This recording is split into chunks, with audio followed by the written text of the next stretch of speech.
नमस्कार। हनुमंता फिल्म्स के acting syllabus में आप सभी का एक बार पुनः स्वागत है। इस वीडियो के माध्यम से हम जानेंगे कि अभिनय के सबसे मुख्य पहलू कौन है, जिसके बगैर अभिनय की कल्पना करना ही मुश्किल ही नहीं नामुमकिन है। तो वो अभिनय के वो सबसे महत्वपूर्ण पहलू है रस और भाव।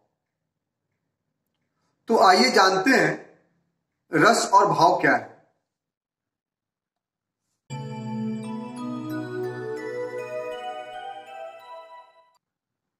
भाव किसी घटना को देखने के बाद या किताब को पढ़कर महसूस करने के बाद या फिर किसी व्यक्ति के द्वारा कहानी सुनने के बाद आपके चेहरे पे जो प्रतिक्रिया आए, जो विकृतियां आए, वही भाव है। भाव रस की जननी है। भाव से ही आपके चेहरे पर एक्सप्रेशन बनता है। तो वहीं इसी भाव के द्वारा आप अपनी प्रतिक्रिया किसी भी घटना पर, किसी व्यक्ति के बातचीत में या अभिनय में इसी भाव के द्वारा व्यक्त करते हैं, जिससे ये माना जाता है कि आपका अभिनय शानदार है या घटिया है। भाव रस की जननी है। क्यों? किसी घटना को देखने के बाद या सुनने के बाद या किताब को पढ़कर महसूस करने के बाद आपके चेहरे पे जो प्रतिक्रिया उत्पन्न होता है वही भाव होता है, जिससे हम अपना प्रतिक्रिया या उस घटना के ऊपर अपना नजरिया व्यक्त करते हैं। इसी के द्वारा हम अपने अभिनय को शानदार बनाते हैं। किसी के बातों पे रिएक्शन देकर हम अपना प्रतिक्रिया व्यक्त करते हैं।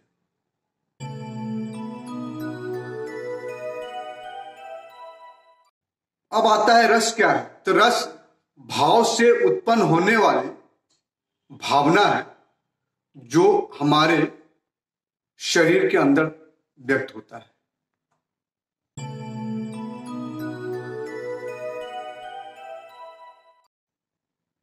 इसको हम एक शॉर्ट में इस परिभाषा को समझेंगे कि रस भाव क्या है। रस एक भावना है और भावना के जीवंत स्वरूप जो चेहरे पे दिखाई देता है वो भाव है। भाव के द्वारा ही हम समझते हैं कि किस व्यक्ति के ऊपर किस बातों के, किस घटनाओं का क्या प्रभाव पड़ा है, और इसी भाव के द्वारा हम अपने प्रतिक्रिया व्यक्त कर पाते हैं। रही बात, अब आते हैं कि रस और भाव क्यों महत्वपूर्ण है। तो रस भाव इसलिए महत्वपूर्ण है कि इसके बगैर न तो आप किसी वस्तु पे, किसी व्यक्ति के साथ, किसी घटना पर या अन्य प्रकार किसी के ऊपर आप कोई प्रभाव या प्रतिक्रिया या आप अपनी मनोदशा को व्यक्त नहीं कर सकते। जब तक आप मनोदशा को या भाव या प्रतिक्रिया व्यक्त नहीं करते हैं तब तक आप नीरस माने जाते हैं। कहते हैं ना कि नॉर्मल बातचीत में कि यार देखो इतनी बड़ी विपदा आ गई है और इसके बाद चेहरे पर कोई फर्क ही नहीं पड़ा, बहुत नीरस आदमी है, अर्थात इसके अंदर कोई भावना ही नहीं है। तो हम एक मानवीय गुण वाले व्यक्ति हैं हम लोग। इसलिए रस भाव के हमारे जीवन में, चाहे अभिनय के जीवन में हो चाहे वो नॉर्मल लाइफ में हो, दोनों में बहुत महत्वपूर्ण है। तो आइए जानते हैं रस और भाव के प्रकार। रस और भाव भरत मुनि के अनुसार 8 प्रकार के हैं। तो वही एक रस बाद में आचार्य विश्वनाथ ने इन्हीं रसों में से एक रस को खोज की थी, जिसे हम वात्सल्य रस कहते हैं। तो 8 रस कौन कौन से हैं, और प्रत्येक रस का अपना एक जीवन स्वरूप है, जिसे भाव कहते हैं या स्थायी भाव कहते हैं। तो वो नौ रस कौन कौन से हैं जिनके बगैर अभिनय करना मुश्किल ही नहीं नामुमकिन है? तो वो 9 रस है। सबसे पहला है श्रृंगार रस। इस रस का अस्थायी भाव अर्थात जीवन स्वरूप जो चेहरे पर दिखाई दे वो है रति, प्यार। श्रृंगार रस के 2 भाग हैं, संयोग अर्थात मिलन और वियोग अर्थात बिछुड़ना। इन दोनों रसों के स्थायी भाव रति ही है। दूसरा है करुण रस। करुण मतलब दुख, भावना। ये भावना प्रधान हमारा देश है, तो ये करुण रस की बहुत ही ज्यादा इंपॉर्टेंस हमारे लाइफ में। इसका स्थायी भाव है शोक अर्थात दुख। नेक्स्ट है वीर रस। वीर का मतलब उत्साह, किसी भी काम करने के लिए प्रफुल्लित होना या किसी काम करने के बाद जो खुशी दिखे या किसी काम करने के लिए हमें हमारे अंदर तत्परता दिखे, वही उत्साह है। तो वीर रस की अस्थायी भाव है उत्साह। नेक्स्ट है रौद्र, जो हर व्यक्ति के आज के दौर में हर व्यक्ति के ऊपर दिखता है। रौद्र मतलब गुस्सा। तो गुस्सा के लिए बताने की जरूरत नहीं है, रौद्र रस का अस्थायी भाव भी रौद्र है अर्थात गुस्सा। नेक्स्ट है हास्य रस। ये रस थोड़ा कठिन है क्योंकि इस रस में हास्य रस की अस्थायी भाव भी हास्य है, लेकिन ये प्रतिक्रिया थोड़ा डिफरेंट है क्योंकि जब अभिनेता इस रस को करता है तो उसके चेहरे पे हंसी का भाव ना होकर दूसरे के चेहरे पे अर्थात दर्शक के चेहरे पे जो भाव है वही हास्य रस है। हास्य मतलब हंसे।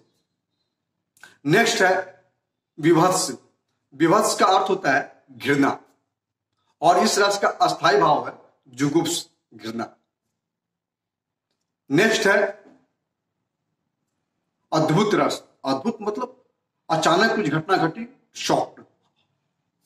इसका अस्थायी भाव है विस्मय। नेक्स्ट है भयानक रस।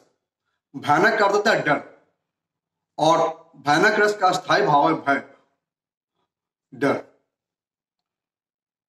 नेक्स्ट है वात्सल्य रस। इस रस के खोज आचार्य विश्वनाथ ने किया था। वात्सल्य मतलब ममता, मां की ममता, पिता की ममता और सिर्फ अपने बच्चों के लिए। और इस रस का अस्थायी भाव है वात्सल्य। तो ये थे 9 रस।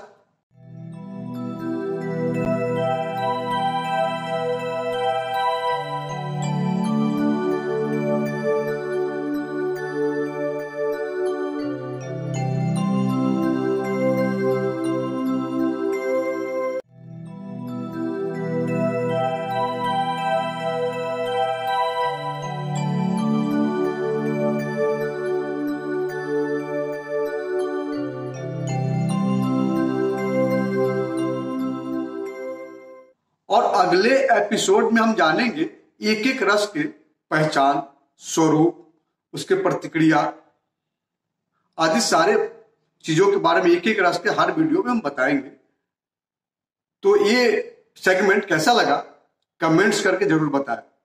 हम अगले रस में जानेंगे कि करुण रस क्या है, उसके पहचान, उसके स्वरूप आदि के बारे में विस्तार से। नमस्कार।